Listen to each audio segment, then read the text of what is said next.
91 বছরের ইবাদত ইয়াদত সবকিছু দিয়ে দিলাম, সবার শরীর মাওলা তুমি যখন ক্ষমা করবে না জানি, সবার শরীর আমি আব্দুল কাদেরকে বানায় দাও।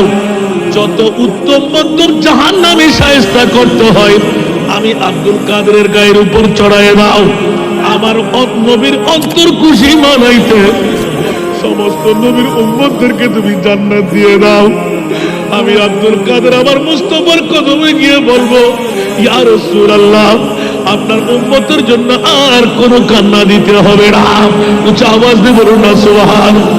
আরে জোরে আমার মনিব মৌলা আব্দুল কাদের রে, এইভাবে নয় তুমি এইভাবে আসো।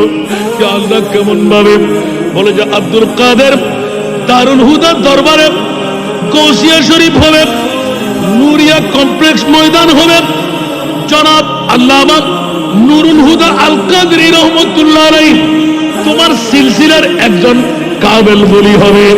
উচ্চ আওয়াজ দিয়ে বলুন না সুবহান।